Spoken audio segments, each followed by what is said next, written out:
Sejam muito bem-vindos ao canal Polivalência e hoje nós vamos falar sobre um tema que é hipnoterapia e bullying. Muito bem, sejam bem-vindos. Esse é um tema que faz parte então dessa série de lives que nós estamos realizando, que é Terapia da Felicidade. Então, se você que nos acompanha, aí ainda não é a primeira vez que você está chegando aqui, essa é uma continuação aí dos assuntos que a gente está trabalhando, né? Exatamente. Bom, então, você quer fazer alguma consideração? Então, a gente gostaria de agradecer as pessoas que já estão dando feedback aí sobre as nossas lives, né, sobre os vídeos que a gente está produzindo aí dessa série. Algumas pessoas já se manifestaram, né, falando, então, mandar um salve aí para quem está nos assistindo, a Isadora, William, Dona Tereza, Simone e Cris, minha família, que a família apoia, né, então a gente tem que dar esse crédito. Juliana, Camila, Hanan, Sofia, Álvaro, pessoal da Datos Contabilidade, o Mímico Everton também que nos acompanha, dá sempre o apoio para nós aí no canal. Então a todos aí que estão nos assistindo, a gente já vai dando esse salve nesse momento. Exatamente. Então, eu gostaria de iniciar aqui o tema, porque às vezes você está chegando aqui no canal pela primeira vez através deste vídeo, né? E nós trabalhamos com a hipnoterapia, né? Eu e Márcio somos hipnoterapeutas e seria interessante a gente fazer uma introduçãozinha sobre o que vem a ser hipnose, sobre o que vem a ser hipnoterapia e até bullying. Para aí a gente vai conversar sobre isso, né? Sobre a nossa experiência em lidar com o bullying no set hipnoterapêutico, para dar um panorama para você que nunca pensou numa coisa em relação à outra, né? Exato. Na verdade, desde que nós escolhemos fazer essa série é justamente para poder, primeiramente, nossos clientes poderem revisar conteúdos que nós tratamos, né, na clínica, e ao mesmo tempo também dar oportunidade para as pessoas que querem informação, precisam desse conteúdo também, para poder entender mais sobre si, entender mais sobre questões que deseja aí programar um tratamento ou mesmo um entendimento mais amplo sobre esse assunto. Isso, então, vamos lá. O que vem a ser uma hipnose, né? Então, muita gente tem a ideia em relação à hipnose daquelas que são vistas em palco, né? A gente chama de hipnose de palco todas as apresentações ou performances que as pessoas vão fazer os dedos colarem, vão esquecer um número, o próprio nome, ou vai, de repente, achar ou acreditar que seja um animal, um bicho, ou vai confundir, né, um objeto com um animal, enfim. Tudo isso se enquadra em performance de palco, tá? Mas hipnose, tecnicamente falando, é atravessar o fator crítico da mente e estabelecer uma sugestão direto no subconsciente. Quer dizer, nós fazemos isso o tempo todo. Se não fosse a hipnose, a gente não teria aprendizado. Olha que interessante. Na verdade, a hipnose é um sistema de aprendizado que o ser humano já carrega, já traz consigo. Por isso que muitas vezes quando a gente vai fazer uma hipnose de palco, nós não precisamos ensinar as pessoas, nós só selecionamos as pessoas que estão predispostas a entrar em transe. Porque isso é uma coisa que nós temos, nós trazemos com a gente, a nossa capacidade utilizada ao longo da vida. Então, quando nós somos criança, né, nosso pai fala alguma coisa, ou até o tema de hoje, né, quando nós estamos sofrendo bullying, nós estamos entrando em transe, que é um tipo de sistema da mente de aprender, que envolve emoções e imaginação. Então, quando nós entramos nesse sistema de aprendizado de foco e concentração, nós acabamos exercendo habilidades que estão relacionadas à hipnose.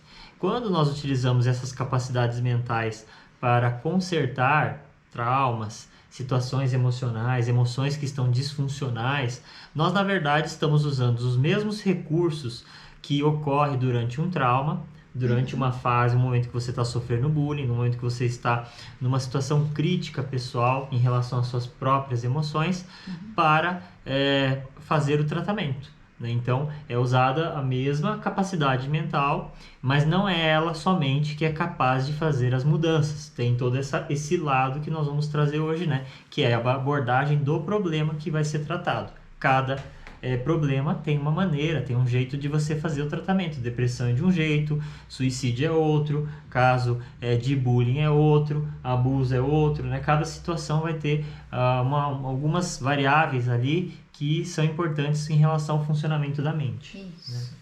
E, assim, existe uma série também de conceitos equivocados em relação à hipnose, como, por exemplo, que a hipnose você precisa estar relaxado.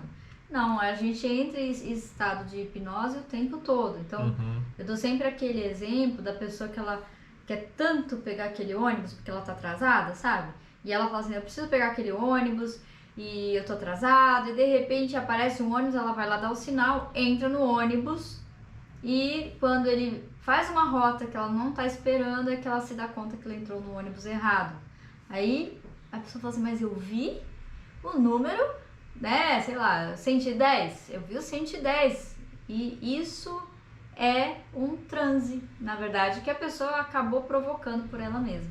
Então, uma coisa que é importante a gente salientar aqui a hipnose, o responsável pela hipnose é a pessoa que ela entra no transe, tá?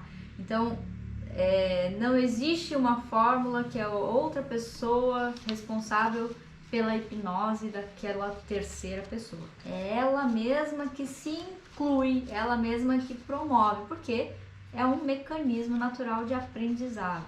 Então, toda vez que a pessoa fica muito focada, né? O Márcio colocou a questão da imaginação, né? Das emoções. Eu dei o exemplo do ônibus, mas se a gente for olhar, a pessoa ela tá emocionada, ela tá com pressa, é uma emoção. Ela quer muito, ou seja, ela só pensa, não vê a hora daquele ônibus chegar, né? E ela acaba tendo uma alucinação visual, né? Ela acaba, na cabeça dela, ela viu aquele número. E não há quem diga que ela não tenha visto, certo? Então, são elementos que fazem com que quebre o fator crítico, ou seja, ela perde um pouquinho a capacidade de perceber, às vezes, algumas outras variáveis ali presentes na realidade, e ela vai escutar, entre aspas, aquilo que está na vontade dela, naquilo que ela mais gostaria, né? Então, hipnose, ela é algo natural, fisiológico, e é a pessoa que promove esse estado. Exato, então a gente vai sempre falar um pouquinho sobre hipnose, né, de maneira às vezes diferente, dando exemplos diferentes para poder entender que é um processo natural. Então não tem perigo da pessoa chegar, é o que muitos se preocupam, né, quando chegam para fazer um tratamento com a gente, falando assim, eu acho que eu não entro em transe, eu acho que eu não entro em hipnose. E às vezes isso aí é um tempo que a gente tem uma parte só para educar a pessoa, para ela entender o que é. E não ficar imaginando, né? Porque quando a gente assiste hipnose de palco, a gente imagina muito. E aí nessa hora a gente cria uma imaginação do que é hipnose. Nem sempre é assim, né? Quando a pessoa vai fazer a prática, ela vê que não é bem da maneira como ela imaginava, tá certo? Então é isso. Agora vamos falar um pouquinho sobre a hipnoterapia. Qual que é a diferença da hipnoterapia? A hipnoterapia é aproveitar então os recursos que a mente já utiliza para estabelecer o seu foco e concentração, e também a maneira de atuar diretamente no subconsciente, ou seja, na parte da mente que envolve a memória de longo prazo, que envolvem situações que as emoções estão inseridas. E por quê? Porque muitas terapias elas dão a ênfase na questão racional. Você vai lá, conversa, recebe explicações do que está acontecendo, levanta hipóteses, né? E no caso da hipnoterapia é diferente. Você já vai direto lá no subconsciente para mexer nas emoções, nas cognições associadas a essa emoção, e consequentemente alguns tipos de melhorias podem ser mais rápidos do que num processo de conversa, num processo racional, num processo onde existe um intermediário de transformação. O que é esse intermediário? Aquela barreira que a Lorela comentou, né? O fator crítico que seleciona o que vai para o subconsciente e o que não vai. Então a hipnoterapia ela vai justamente atravessar esse fator crítico para estabelecer uma atuação direta no subconsciente. Quando eu digo uma atuação, não quer dizer que o hipnoterapeuta tem a capacidade de entrar lá e mudar o que ele quiser. é um processo colaborativo, né? O cliente, junto com o terapeuta, ele vai fazendo esse processo de mudanças de acordo com cada problema. É uma abordagem, é um jeito. Alguns profissionais têm um tipo de método, outros, né? Então, existe uma variedade aí de profissionais nessa área. No caso do HipnoOffice, né, nós aqui que estamos atuando, a gente tem, vamos dizer, com base na nossa experiência, né, que é bem vasta, nós procuramos desenvolver vários tipos de protocolos que pudessem agilizar. Então, a gente não faz hipnoterapia apenas de um ponto de vista clássico. A gente vai fazer uma hipnoterapia já com uma abordagem, né, específica de uma clínica que se especializou, né, em vários problemas e várias questões aí das emoções. Então, nossa abordagem é bastante ampla nesse sentido. Bom, então aí, você gostaria de falar mais alguma coisa sobre hipnoterapia ou podemos falar um pouquinho do bullying já relacionando a essa terapia? É interessante, né, que você falou assim, sem o intermediário e sem o que é o fator crítico, né? E a hipnose é atravessar o fator crítico. E quando você fala nessa linha, né, de abordagem, e a gente está aqui falando do bullying, né? O bullying é muito interessante porque a pessoa, ela chega, várias pessoas que nos procuram vêm com abordagens diversas. Então, tem aquela pessoa que ela entra em contato conosco e fala assim, vocês fazem regressão? Né? Procurando pela hipnoterapia, pensando assim, não, porque eu tenho umas vivências minhas ali e eu quero mexer naquele ponto, né? Eu tenho uns traumas de infância, né? E quando o tema é bullying, é bem interessante que durante a nossa conversa de anamnese, que a gente faz, de avaliação, a pessoa, principalmente pessoas entre 40 anos, que quando, né, já passou por muitas coisas na vida, é comum elas dizerem, porque essa geração, ela não sabe lidar com bullying. A nossa geração já sabia lidar com bullying, né? Então, o que é isso? O que essa frase mostra no primeiro momento? É o fator crítico já protegendo aquela situação que a pessoa tem, ela nunca imagina que aquilo tem a ver com uma série de repercussões na vida dela. Então, assim, o que eu tô trazendo esse exemplo, até falando um pouco do bullying, tá? Porque quando você vai fazer um procedimento de base cognitiva racional, sem perceber, a gente vai tender a proteger aquela área que mais dói, certo? E isso é o que, justamente, é o que a hipnoterapia vai atravessar, né? Por quê? É a tentativa, né? Como eu estava comentando com um cliente hoje, né? Assim, a pessoa fala assim, não, quando eu era criança, meu pai, ele era muito agressivo, né? E às vezes os clientes falam assim, mas eu era terrível. Isso é um processo racional, né? A pessoa ela acha que ela já racionalizou, mas a questão é que certas dores que aconteceram lá na infância, com relação ao aspecto paterno, assim como no bullying, ficam ali, por mais que depois, no enfrentamento, a pessoa racionalizou. Né? E a gente vai comentar sobre essas questões ali na frente. Então, assim, na hipnoterapia, a gente sabe que existe o fator crítico. A gente sabe que a mente racional, ela está lá com uma função de proteger todo esse ambiente subconsciente, que é onde estão as emoções. E ele está lá com a função de proteger, inclusive, os traumas. Olha que interessante, né?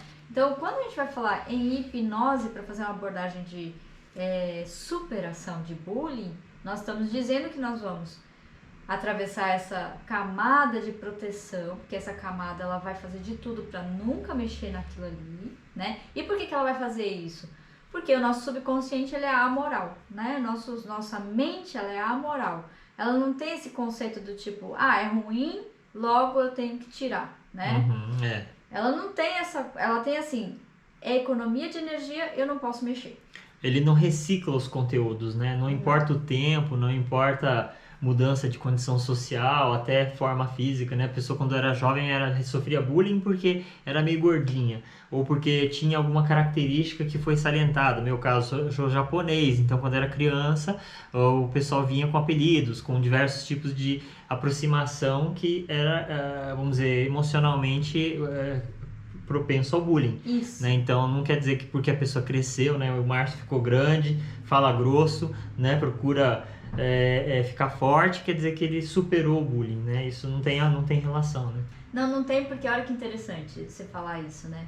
Outra característica que eu vejo bastante são, às vezes, homens adultos, né?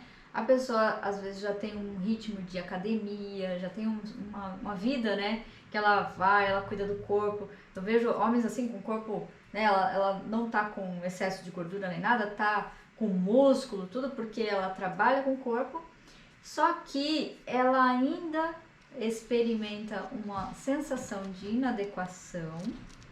E por quê? Porque quando ela era pequena, ela era gordinha, ela sofria bullying na escola por ser gordinha. E aí eu falo assim, mas veja, você é uma pessoa, você é magro, você tem um bom porte, né? E por que tem essa preocupação com a sua imagem, né? Uhum. E aí a pessoa, ela nunca ligou que o corpo dela já mudou, mas a mente dela não atualizou aquela mudança que o corpo fez. Uhum. Né? E por quê? Porque emocionalmente, no subconsciente, não existe essa relação de tempo. Né? O sofrimento fica ali, como se fosse numa fita de videocassete. Né? Oi, cassete, hein? É como se fosse cassete. Ui. Uma fita, né? Quer dizer, uma fita magnética, vamos falar assim, tá lá gravado. E não é porque a pessoa já tá adulta, porque ela já superou um monte de coisa, que aquela informação emocional não esteja ali cravada. Uhum. E aí que entra a questão da hipnoterapia. Tá, e por que você escolheu esse tema do bullying?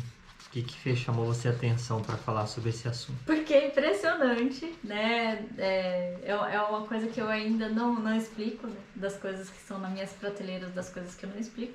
Mas quando eu começo a atender um determinado perfil de cliente na hipnoterapia, parece que aparecem uns 5 ou 6 com o mesmo problema. Aí eu começo a pensar bastante no assunto, começo a refletir sobre isso, né?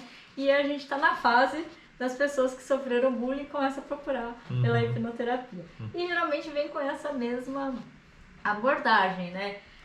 Você não acha que o bullying é tipo um módulo de sobrevivência do indivíduo? Sim. Porque pensa bem, agora teve, né, a resultado das eleições, né? Normal as pessoas lá procurarem fazer a sua catarse nas redes sociais, né? E procurando fazer os bullying, né? Achar alguém para fazer bullying, né? Para tentar descarregar certas emoções ou procurar fazer aquela catarse, né? Colocar para fora certos sentimentos que tá enroscando ali dentro, né? Você acabou de tirar da minha prateleira aí os motivos que às vezes, por que em determinada época chega um monte de gente no meu perfil. Sim, é verdade. É a agenda anual, né? Eu falo, né? Tem a agenda anual dos clientes. Tem época que é o terapia de casal, depois tem época que some a terapia de casal, começa a ter ansiedade, depois é pânico, né? Então tem essa agenda anual aí que vai sendo... vai rodando, né? Rodando. Porque igual a gente estava conversando, né? A gente acha que a política não impacta na nossa vida, né? Às vezes tem conflitos entre casais, justamente porque está havendo uma mudança, às vezes, política. O tema do conflito, às vezes, não tem nada a ver com a política em si, mas ambos, às vezes, estão sofrendo pressões por decisões políticas. Né? Então, aí começa a se impactar na vida pessoal, individual, familiar, mas, ou seja, quanto mais a gente começar a acostumar a pensar que nós estamos meio que conectados, porque somos bichos sociais, e as coisas não são de uma esfera alheia à nossa vida, tudo meio que está numa comunicação, né? A gente vai começar a perceber que não adianta a gente fazer isolamento, sabe? Isso aqui, né? Isso aí não tem nada a ver comigo. Tem a ver, e a gente começa a perceber essa demanda surgir aí em fases dessa, né? O bullying ele envolve diversas esferas, né? Tem a esfera do cara que sofre o bullying, a pessoa que sofre o bullying, a pessoa que faz o bullying, os pais da pessoa que recebeu o bullying, os pais da pessoa que recebeu, da pessoa que faz o bullying. Então, tem diversos atores e atrizes nessa situação, né? Cada um tem alguns fatores em comum, né? Mas que, vamos dizer, pode ser esmiuçado em separado também, né? A gente poderia começar com a pessoa que recebe bullying, né? Que, na verdade, é o caso que muitas vezes a pessoa vem com a queixa, né? Que ela já chegou e falou, olha, eu já sofri bullying e isso me causa sofrimento. Quais são os tipos de sintomas que acontecem na vida adulta de uma pessoa que racionalizou o seu bullying? Ou seja, viveu o bullying, tentou esquecer esse bullying, empurrou para debaixo do tapete, fez a virada da sua vida, sei lá, profissionalmente, mudança do corpo, mudança, dietas diversas, não sei o que, né? E teve medalhinha de melhor aluno da escola, ou passou numa grande, né? Fez uma grande formação, mas carrega a dor de um bullying. Como é que é isso? A pessoa não chega falando eu tive bullying, né? Ela chega assim, eu tenho dificuldade de falar em público. Ou ela chega falando assim, então eu tô agora numa fase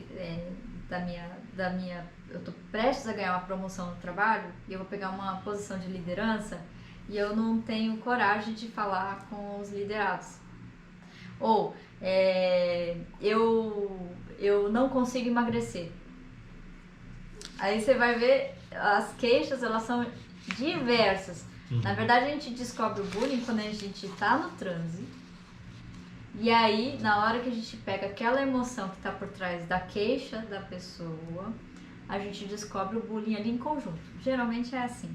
E é muito legal o depois, que aí a pessoa vira pra mim e fala assim, poxa, eu cheguei falando que isso é coisa da nova geração, coisa de milênio, e não é, né? Quer dizer, aquilo impactou, só que a pessoa sobreviveu, né? Ela conseguiu meio de dar não fala assim, ela dá um desvio e segue com a vida dela, né? Então, o que é bullying? Vamos falar o que é bullying primeiro? As pessoas, elas confundem o bullying com agressão, tá? Então, agressão é uma coisa e bullying é outra. Uma pessoa chegar e dar um soco no rosto de outra, isso é agressão, tá?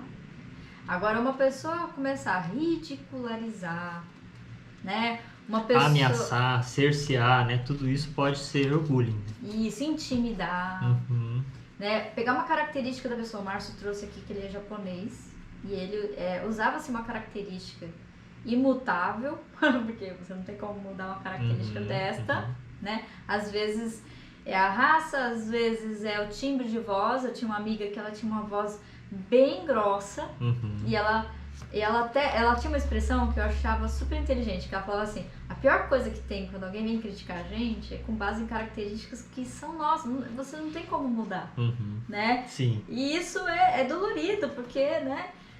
Como assim? Né? Sim, sim. Então, características que vão né? E aquilo vai marcando na vida da pessoa. Tanto a agressão quanto o bullying, no final, acaba sendo uma punição.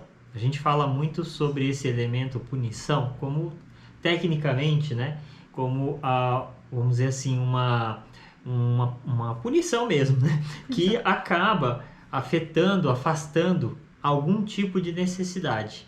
Quando afasta, o objetivo da pessoa que fez o bullying não era esse, nem sabe que afastou.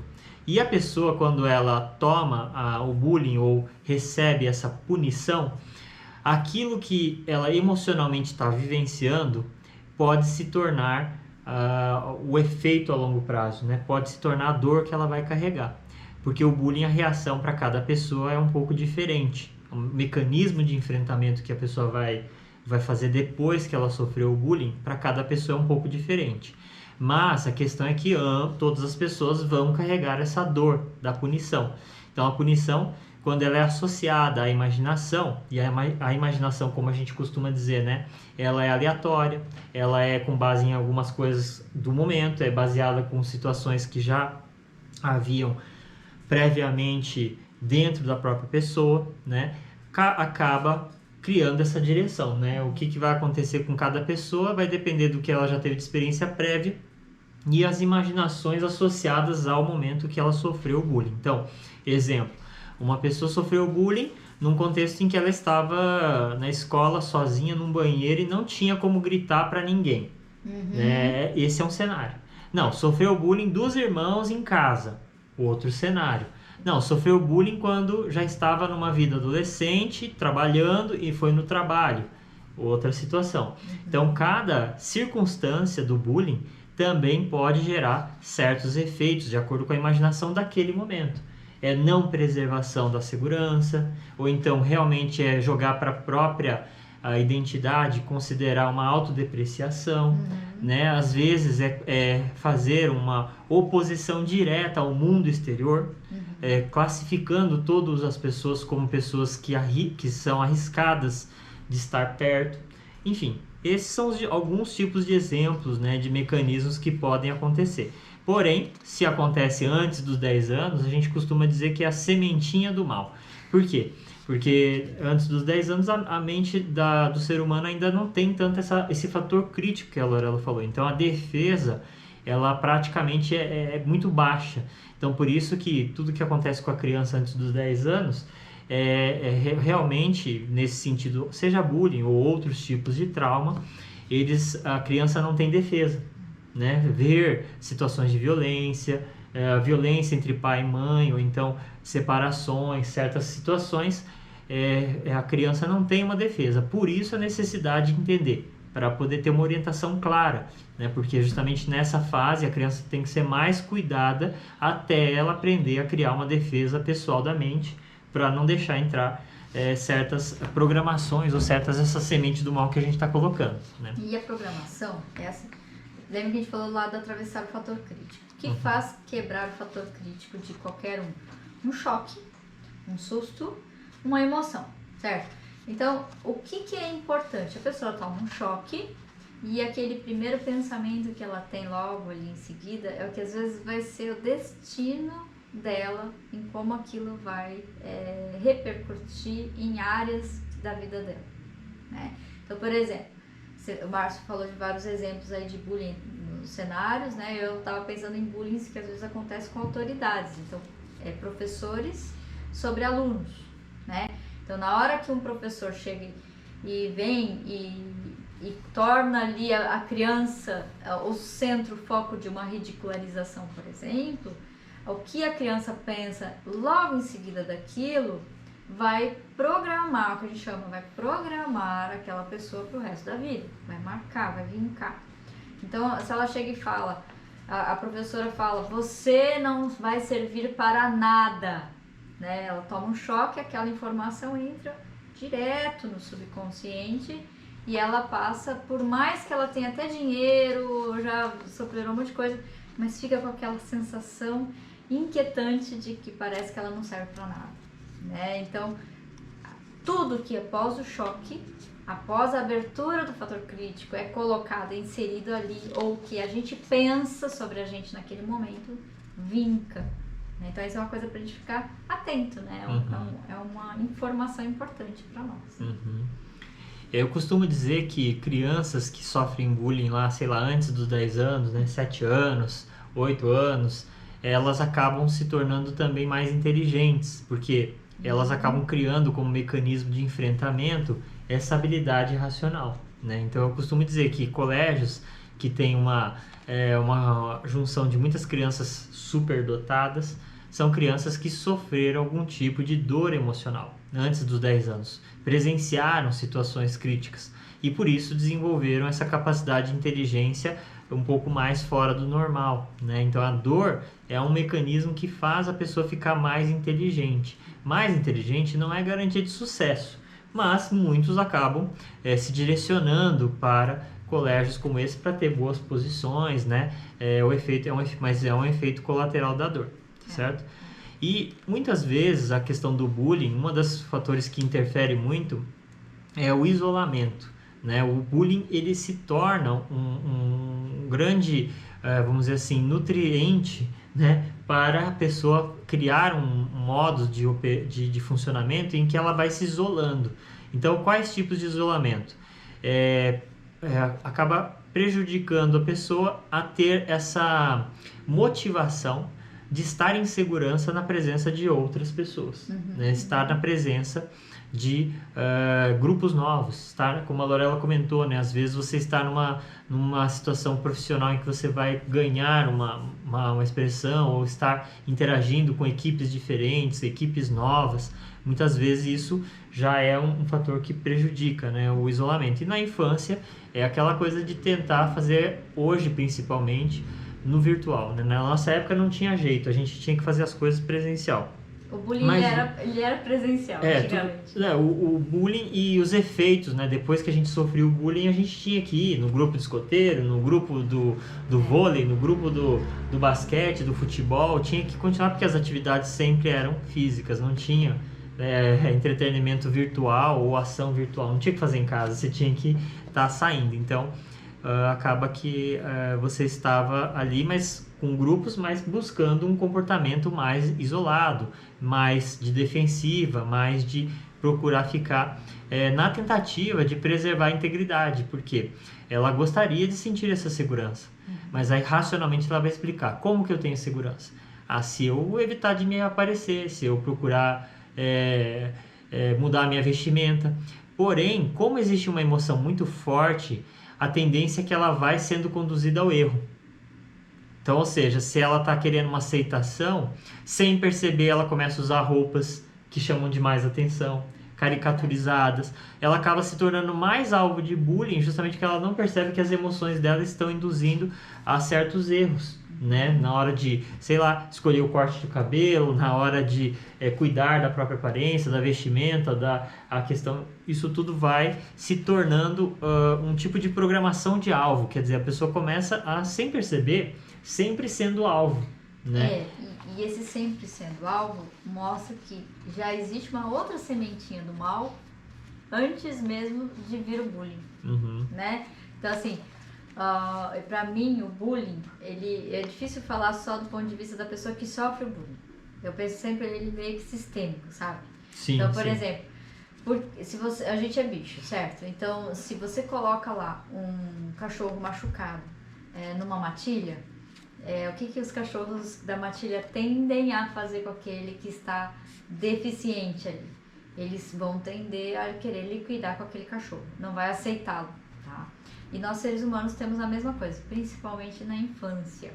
Tá? Geralmente, esses cachorros ou esses indivíduos, essas crianças vão tender a fazer o bullying com aquele outro por um fator comum a todos. Até a pessoa que está chegando ali com aquele comportamento que chama atenção, tanto quanto aqueles que estão fazendo o bullying. Todos têm em comum o medo, tá? Então, a pessoa que já vem, por exemplo, ela já vem com uma timidez. Isso já é uma sementinha que ela já carrega lá de casa. Alguma coisa ali já, às vezes, já tem um medo ali em termos de programação que leva ela a isso. Então, às vezes, os pais que não permitem que a criança se expresse de maneira mais espontânea, muita cobrança, né? Uma série de querer controle da criança, e aí ela já tem um comportamento mais retraído, certo? Essa criança, buscando a segurança, que é o que o Márcio falou, ela vai tender a chegar nos ambientes sociais, mas até com a atitude corpórea mais retraída, mais quieta. No grupo maior, as outras crianças vão observar aquele silêncio, aquela inibição como ameaça. Porque a pessoa que já chega falando, aquela que já é mais extrovertida, que ela já chega até dizendo apelidos ou brincando, ou seja, aquela pessoa no ambiente, ela vai tender a ser, ela vira líder. Mas e aquela que é mais quieta, aquela que é mais inibida, aquela que é mais retida? Essa vai tender a receber o bullying, né? Sim, mas eu vejo assim que conforme a pessoa vai crescendo, ela vai criando mecanismos de enfrentamento. Sim. Para tentar fazer aquilo que você falou, enterrar o passado, né? Eu sofri bullying, eu vou enterrar, faz de conta que não aconteceu. O adulto, né? Você fala, já e passou. vai virando adulto. E nessa virada de adulto, ele pode acabar indo para dois lados. Sim. Que é a eficiência ou a ineficiência, eu costumo dizer, né? Os filhos que são irmãos assim que sofreram bullying, os dois, às vezes você vê que um escolhe o caminho da eficiência, ou seja, dar certo na vida. Dar certo na vida não quer dizer que as emoções foram acertadas, arrumadas, é isso que eu quero dizer. Ou seja, uma hiperficiência numa determinada área exatamente. profissional. E o outro vai escolher vamos dizer assim, o ser ovelha negra, ou ser o que não vai dar, o que não dá certo. O irreverente, né? Em ambas as situações, é aquilo que eu falei, são a inteligência.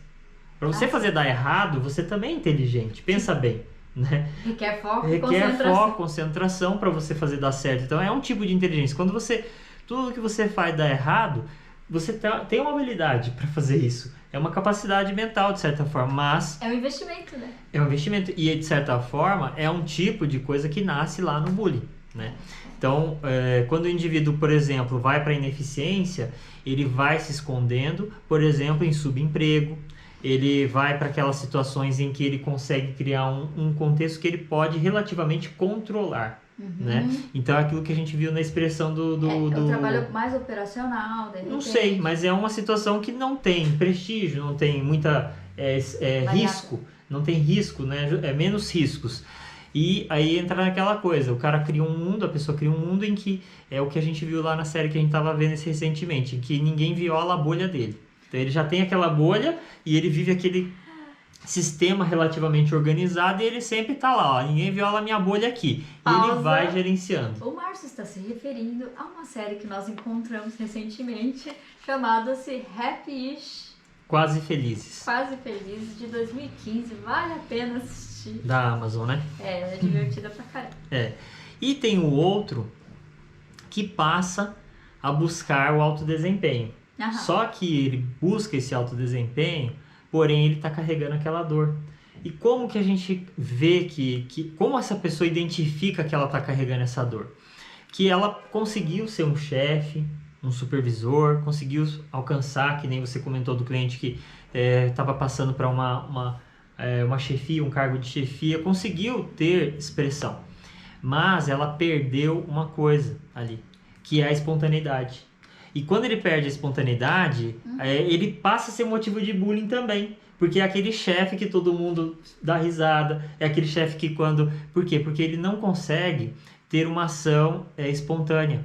Quando ele perde a espontaneidade, ele vai usar a inteligência dele para achar mecanismos artificiais de desempenho. E ele vai procurar jogar tudo no desempenho como uma maneira de explicar. Eu sou aqui profissional, então eu vou ter que fazer tudo certinho, gerenciar e tal. E começar a fazer falas, né, de impacto, começa a copiar falas de série, começa a copiar falas de gerenciamento do que ele imagina que seria um líder. E só que no fundo as pessoas estão ali dando risada porque eles veem que é artificial a maneira como a pessoa está fazendo. Perde a autenticidade. Aí tem outra série, né, que a gente também estava assistindo esse dia, que é Enfermeira Jack, que tem o médico lá, que ele sofreu bullying na infância, sofre bullying, é claro, né, mesmo adulto sofre bullying, e aí ele tá como médico, mas ele não tem aquela espontaneidade. Toda vez que ele tenta ser espontâneo, ele acaba pisando fora por justamente ter essa dificuldade do gerenciamento dessa espontaneidade, porque o bullying, um dos maiores prejuízos do bullying para o indivíduo é a perda da espontaneidade. Porque a pessoa que faz qualquer tipo de ritual para enfrentar o bullying, ela não vê que no fundo todos os esforços dela são ou para lamentar ou para tentar se aproximar dessa espontaneidade. Então quando a pessoa chega lá e ela começa a controlar a bolha, começa a expressar infelicidade quando os amigos não fazem o que ela quer, ou quando os amigos não estão no controle, ou então quando ela está numa situação que não está com amigos, ela justamente está sem essa espontaneidade, porque ela não tem uma previsão futura de que essa espontaneidade vai ser exercida ou preservada. Por isso que ela se rotula, por isso ela acaba vivendo com o que a gente chama de algoz interior. Onde ela vai, às vezes ela mesma já se deprecia. Ninguém precisa chegar para ela e fazer. Ela já chega pedindo desculpa o tempo todo, já chega sempre achando que ela está errada, que ela é o pior. E, em consequência, as pessoas pagam um preço ruim também.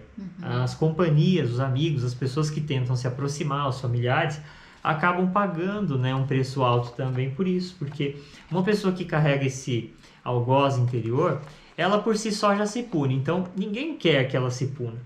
E aí as pessoas tentam ajudar, às vezes se sacrificando, às vezes realmente dando uma falsa impressão que a pessoa controla ela.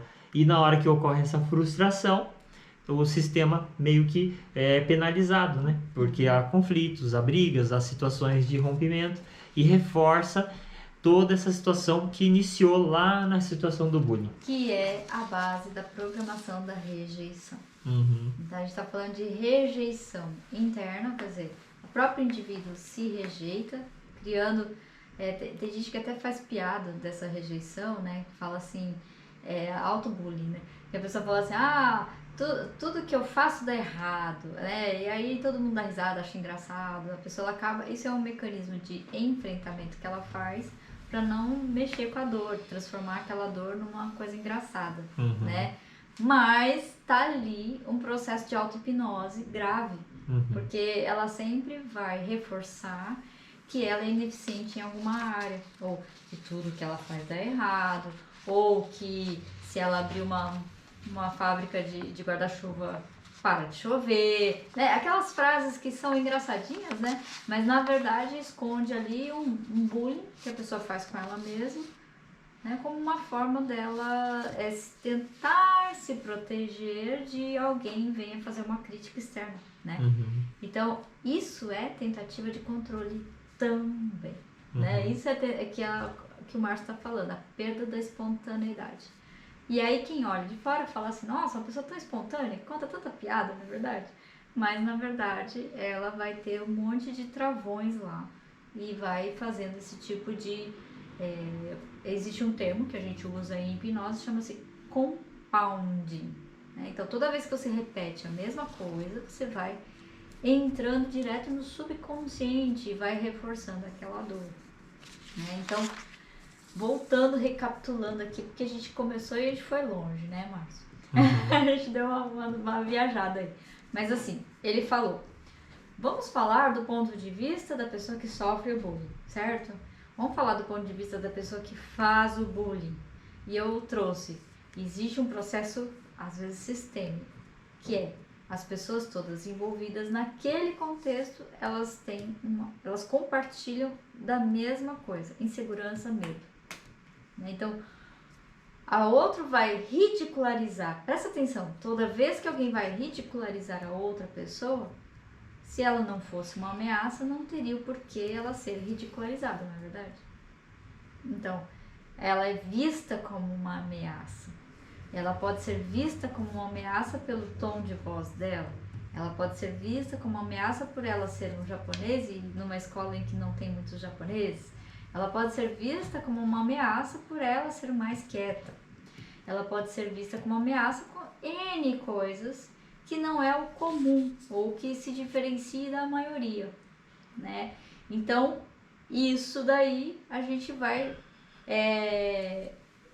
trazer através da hipnoterapia, aí a gente pode estar começando a falar em termos de tratamento, né? Na hora que a gente vai pegar aquela emoção e vai começar a ir atrás para chegar na causa ou na sementinha do mal, onde tudo começou, geralmente o primeiro ponto que a gente vai nem é o bullying em si. Geralmente a sementinha ela tá lá na inibição, tá lá atrás, anterior àquilo.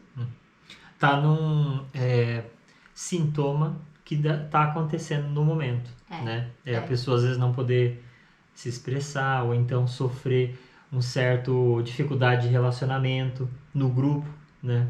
Ou então sofrer uma rejeição, como você falou, né? Se sentir rejeitado no ambiente onde ela vive, né? E a rejeição, ela acaba, se você for ver bem, impactando em todas as áreas da vida da pessoa, apesar dela geralmente ter um foco assim, não, é no meu trabalho, não, é relacionamento, mas quando ela vê que depois de tratado, ela começa a perceber que desatou vários nós, aí ela percebe o quão amplo era aquela sementinha ali, né? Então, o que é a hipnoterapia para o bullying, então? Então, a pessoa não vai chegar muitas vezes com a queixa do bullying, tá?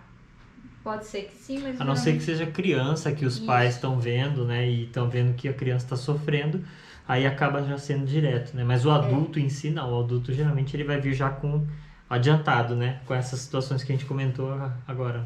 Já coisas mais instaladas, né? Na vida dela. Então, a gente vai... Primeiro, a gente vai usar, assim, o clássico de hipnose. A gente vai fazer uma indução hipnótica, tá? Por que fazer uma indução? Porque não é simplesmente ir lá e tentar mexer com a memória. Porque essa memória racional superficial, ela muitas vezes nem lembra daquela situação. E é muito interessante quando a gente vai mexer e a pessoa volta do transe e fala assim: caramba, eu não me lembrava e aquilo realmente aconteceu e foi assim.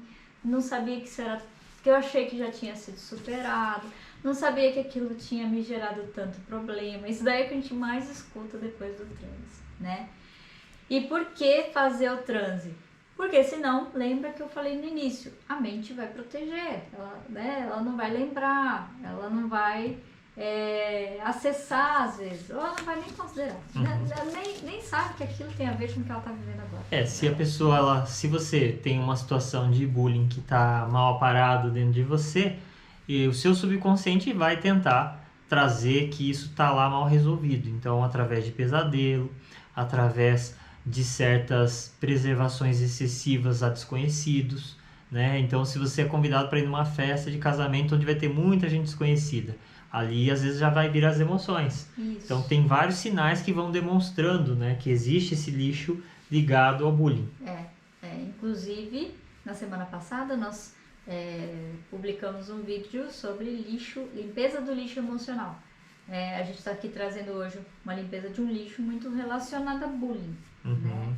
E bullying tem a ver com a parte de desenvolvimento de habilidades sociais, né? Então a gente vai mexendo lá naquelas partes de lixo emocional que impacta nas habilidades sociais do indivíduo adulto hoje. O tratamento do bullying é justamente a pessoa pegar as crenças que estão limitando a vida dela. Que tipo de crenças? Crenças que se originaram no bullying, do tipo, o mundo não respeita, ou então crenças do tipo, eu não sou suficiente para o mundo, não consigo enfrentar o mundo, ou tenho uma doença que eu não consigo me expressar, seja lá o que for. Tudo isso são dores relacionadas que iniciam no bullying, mas que são sintomas contemporâneos, né, de crenças que a pessoa já instalou. E a crença, por ela estar na memória, na mente, que é mais automatizada, a memória de longo prazo, ela sempre vai ser só modificada a partir de uma imaginação de sucesso, uma imaginação de preservação da espontaneidade, preservação do respeito, preservação da própria valorização, que são coisas que a pessoa, necessidades que a pessoa perde no bullying. Então, quando a mente do indivíduo começa nas experiências, fazer uma superação do bullying, às vezes, em alguns aspectos, pode conseguir na vida mesmo, né? Na hora que a pessoa vai enfrentar a vida, ela recebe certas orientações que pode ajudar ela a superar um bullying. Porém, para que seja feita uma limpeza mais vamos dizer assim, adequada, para que isso não retorne, para que isso não tenha ramificações, obviamente, né, entra aquela coisa lá, não entra não sem a ajuda de um profissional, sempre vai ter que ter alguém que possa ajudar você a fazer essa varredura. Para quê? Na hipnoterapia, no caso do hipnose, a gente procura sempre ensinar a pessoa a transitar pela mente. Quando ela transita, ela vai sempre poder fazer essa observação se ocorreu uma limpeza dessas emoções, um tratamento. Por quê? Se você está transitando na sua mente, é sua, e você está sentindo uma emoção, quer dizer que ali pode ter um lixo, um trauma ou um processo de bullying que precisa ser resolvido. Ou então, se por exemplo, você tem uma determinada crença nova que é de preservação da valorização, respeito, espontaneidade. Uma crença do tipo, tenho espontaneidade, certo? Posso ser espontâneo. Vou numa festa, posso ser espontâneo. Vou numa entrevista de emprego, posso ser espontâneo. Vou num grupo de amigos novos, posso ser espontâneo. Se você consegue fazer isso, você já limpou o seu lixo emocional nessa questão de relação. Eu posso, por exemplo, consigo ter um pensamento claro, já sofri bullying, mas eu consigo ter um pensamento claro do tipo, cuido de mim, eu não me trato mal. Se der alguma coisa errada lá, eu não vou chegar e falar, eu que fui burro, eu que fiz errado, jogar tudo nas minhas costas, né? Se autodepreciar antes mesmo dos outros se depreciar. O hábito de fazer isso, né? Então, se a pessoa consegue, não, cuido de mim. Que burrice que você fez, Márcio. Calma, o que você está falando? Eu nem estava sabendo de nada do que está acontecendo aqui. Como assim? Estão já me acusando, eu não estou entendendo. Como assim? Eu não vou me punir por uma coisa ali que às vezes não estava no meu controle, só porque Sim. uma pessoa está dizendo. Sim. Então, quando a pessoa já se cuida, ela já tem um hábito anti-bullying ali dentro. Eu me defino, por exemplo.